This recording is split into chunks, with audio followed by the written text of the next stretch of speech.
Philosophers talk to our times, towards an ethnography of a self-poisoning mind. Now, a few days ago, I was playing around with the notion of epistemes and how our situation is made so complicated because we have more than one worldview competing mutually exclusively within the same culture. I think this might be novel. And it's one of those very curious things. Normally, I usually think the what and the which are more interesting than the why. But actually understanding why this is also quite interesting. But first of all, let me explain, and you all know what I mean. It seems to me that there are linked to politics two very, very distinct ways in which we understand the world can be drawn out and understood. Economies of suspicion, if you like, and that animates this. So much so that they have become almost rival epistemes, but rather fractional ones. I better explain the term. I'm using a deliberately archaic Foucault term. Foucault renounces it. He doesn't use it in his later work. I don't think he ever formally renounces it.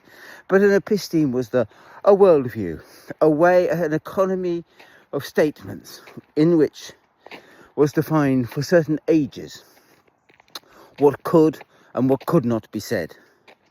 So the Europe from 1600 to 1700 had a certain set of statements it would make about the world, a certain way it looked at power, a certain way it examined the human body, a certain set of operations and executions that it did. And these beliefs were self-reinforcing.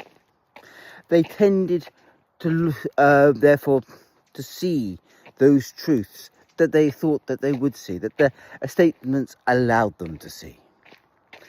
And likewise, Foucault will say, post-Enlightenment society is caught up in very similar sets of epistemes. There are sets of statements that you can make and sets that you cannot make. There are conclusions that will necessarily be initially drawn and others that will be just not so much denied as not comprehended at all. Utterly incomprehensible. And what is its relevance to our current system? Well, it's not really so much that we have one episteme anymore. It's rather that we've fractured them. And there are at least the designs of two, jangling in our culture. Two ways that we understand knowledge. But an episteme is never just about knowledge. It's also about power, and it's also about who has the right to say things. And it's an economy of paranoia and suspicion.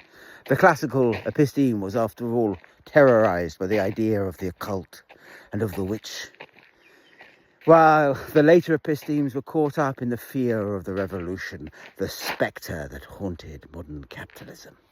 So that they always didn't just understand knowledge, but also understood conspiracy. Who was the dark force driving the world in which we live, and how was that dark force being manifested?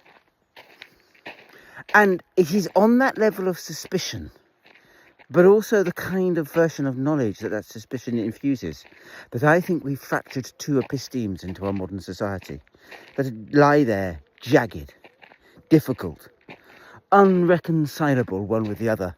You can see it because arguments between my tribe, the left-wing scientific tribe, and the left-wing non-scientific tribe will often dissolve into perplexity. If you tell me the climate is being controlled by planes that I can't see, spraying stuff that I don't believe in the sky, and that's why we have fires, I actually have nothing to say to you.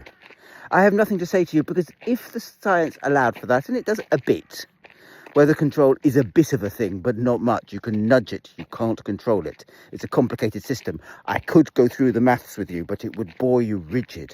But there is some pretty nice maths about what can be done and what can't be done. I'm sitting there going, well, if you really believe that, then why on earth do we live in the climate that we do? And therefore they have to immediately say, well, that's just because they're evil. And once you have to believe in that sort of evil, an evil that is perfectly happy allowing France to burn. I'm sitting there going, well, what's your motivation? Why are you doing it? And my entire belief in both your economy of conspiracy and your economy of realistic science founders. So I will look at you with perplexity, because I don't know where to begin to try to unpick this analysis. Or again, if you hit me with a right wing, it's all about the immigrants, that's why we have poverty in this country. I resort to insults with that.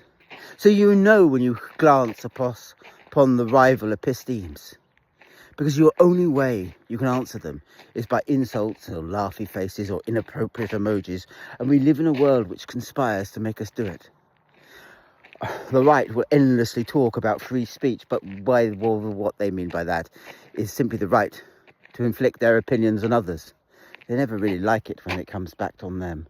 That might be an aside, but it's somehow tied to this argument, because actually different epistemes make free speech pointless, meaningless, because you cannot actually agree, because you're not going to agree about the assumptions on which agreement looks like, what makes it plausible or possible. Now, within this jingle jangle, because it is shattered epistemes, and epistemes were always an economy, as I said, a conspiracy of conspiracy, so power, as much as they were a conspiracy of knowledge. To shatter them is to create rival conspiracy theories that go off in different directions. But it is also to shatter the way you understand politics, and to shatter also the way you understand what knowledge looks like. And this is a weird situation to be in, because it is uncomfortable, immensely uncomfortable. One of the points about any episteme, one of the points about human culture, was that it gave you a single system for understanding the world. But our modern democratic culture seems to have invented a way of having mutually exclusive but shattered views. And they're shattered in the sense that I could easily draw you out the ideal type, a good Fabian analysis of what one side looked like, but it would be a little bit distorted by my own prejudices, or what I would identify as my side looks like. So I would have left wing, I would have a little bit of occultism, but I'm also mostly scientific. But the point is about these ideal types is that they're not real. It doesn't work like that. It's the shards that matter. Yes, I have lost over the years, since COVID, 2 friends? 2 friends to fascism? I refuse to stop being their friend. I have saved friendships by simply refusing to stop being their friends when they go to fascism. And sometimes you save souls. But it was always a bit kind of, oh, what the fudge has happened when it begins? I'm sure you've had the same situation. Beloved friends suddenly turn around and tell you that immigrants are the problem. And you go, oh, God. And it's because it's an episteme, they've been caught up. Now, that gets called, of course, a trackway, a journey, a tube, I've forgotten the word anyway. But this journey is, of course, well known on both the left and the right. And both sides look at each other and go, you're grooming our fellows. But it's not really like that, is it? If you think for a moment, and this is the why that I actually think is quite interesting, why this is. Something very weird has happened since the internet, so over the last 15 years, I suppose. 15 years ago, maybe 20 years ago, all research, proper research, I mean real research, was a matter of finding obscure literature, difficult books that actually, in order to be able to read them, in many ways self-selected. Research was therefore done by oiks like me. I mean, you had degrees at least, you had MAs, you had PhDs, you were trained very carefully in what research looked like, in how you made judgments about texts, about how you filtered out bias, about how you understood conspiracy theories and your own desire to conspire. And you were taught very carefully to weed out all those elements of yourself from the research. Research was a rare thing, it was a difficult thing. One of the things a budding academic would do, as I would do in my 20s, was to build up an academic library. So at my height, I've just got to stop over. So at my height, I had, 500 books? More than that. Of academic books and historical books and sociological books, because you built up your own library and you went to a university library and then you would read primary documents. It was a complicated business doing research. It took years, okay, and was a near full-time job. I would read for 7 hours a day, and I did it for 10 years, okay, because research was difficult.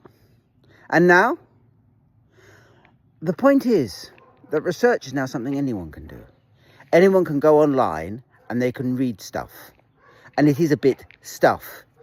And that means you've got, now here, I've got to be incredibly careful. Because what was true about the old system was it winnowed. It winnowed out brains. It winnowed out people who were not able to play the true research game. I wasn't, I can't take notes. Why I read for 7 hours a day was I was learning the books. But in the end, there becomes a limit at which organic memory operates. And I got up to the buffers. Limited, by the way, is PhDs. It becomes impossible to do a PhD from the way I tend to work, because I tend to work through learning a limited number of books, which I know excruciatingly well, not for amassing a huge amount of secondary sources. If you follow my things, you will see that is very much the way I work, and I still work that way. I still think it's got value, but I understand that it's not academia understood as a written discipline as it has always been. So I was always slightly on the edge of this, you see.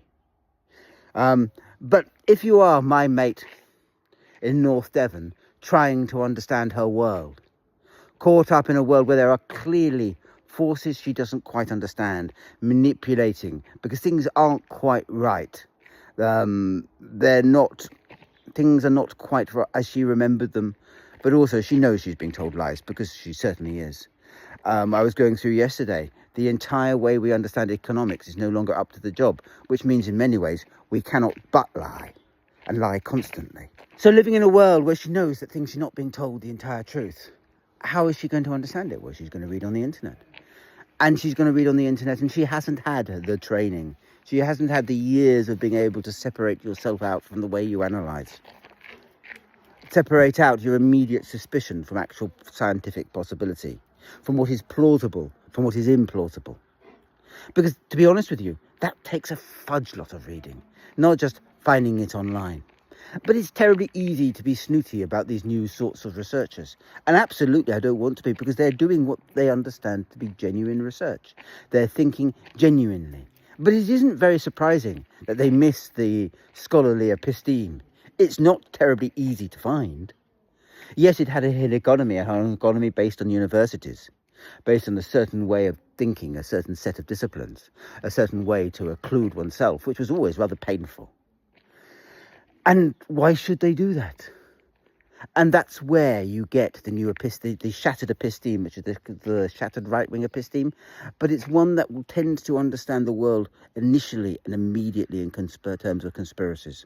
That will rather pull the world towards its version of an existing conspiracy theory, rather than look at, as I would want to do it, irrespective of the conspiracy theory, and then understand how the conspiracy comes inside the knowledge.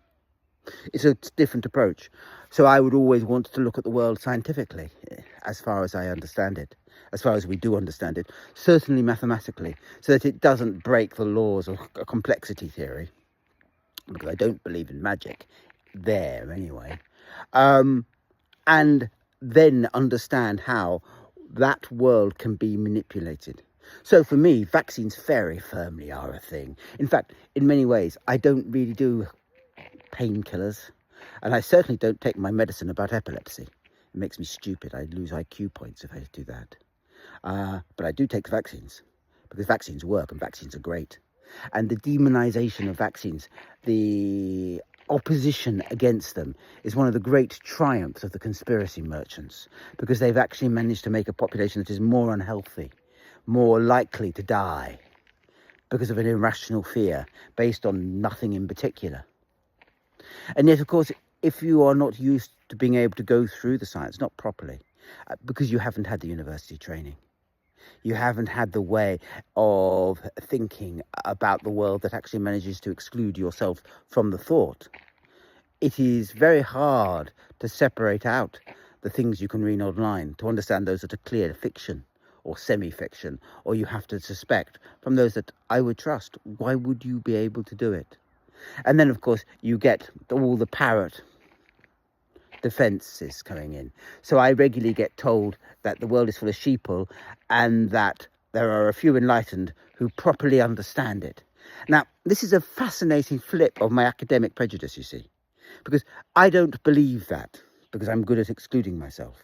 But if I was a slightly different sort of academics can easily believe that. Because actually, if you are trained to do an awful lot of reading, it's frig hard, and you end up with a superiority myth. But the modern researchers have superiority myths for free. And so the effect of all of this is to create rival versions of the world. Why would it do anything else? Why are we surprised about this? The systems of knowledge are based on systems of power, on economy that defined knowledge in terms of where it was in the university. I'm just going through Foucault. Ways you wanted to influence a population, but also money and who was paying for it and all that. And these new researchers have a totally different economy. So we end up with elements that are akin to different epistemes. I would call them shattered epistemes, because they're not really... I could draw you out, as I said, the ideal type person who followed all the tropes that ultimately go to the right wing, go to a magical set of thinking, go to something that is very, very dark fairly quickly. But very few people believe the whole hog. It's more that those ideas are shattered into the world. So that with somebody like my old friend in North Devon, I would agree with her about so many different things. I just disagree with all her conclusions that she would draw from them. She's quite a good ethnographist. She does notice things that are actually genuinely true about the world. But she has no ability then to understand them as I would want to understand them. And so understands them in terms of her immediate pain, her immediate situation. And so it creates a very far right-wing epistemology. But it isn't totally, for her, fixed in a prison. It's more a set of shards, sharp glances that lie inside her personality. So suddenly you go and you're on a dark journey. And that is often the way I often find the right-wing people, those who have been most cornered, most caught up with that episteme that I would reject, are often the nicest. Because they're the ones that are worried about the world and have looked upon it and have thought, can we think it differently? And it is always the strength of the right, always, that it is the easy, initial, fast way of thinking, the way that requires least amount of reading and gets you apparently furthest upon a journey towards explanation. So it is always the first kink in thinking. Kids deduce that the world ought to be understood as some sort of totalitarian state, that the perfect state is like a body. I remember it was a theory of my childhood. And so that is where we are. But of course, once the internet can orchestrate that, it becomes an episteme. It doesn't need to make sense. It doesn't need to be more original. All it needs to do is to give a worldview that lots of people agree that cannot be wrong-footed. And in this case, explode it into the world so you get these glances. It makes for our uncomfortable times. It makes for that paradox in which we live. That we are caught between the trap of an internet that has shattered knowledge and a world where we need knowledge as ever before, in order to escape the trap that actually our own way of scientific thinking has created for us. I mean global warming. I mean the fact that we're losing the ability to exist as we do in the world in which we have created, and will increasingly do so. So that the jagged epistemes will destroy us in the end, if not through conspiracy, through the inability to consistently act.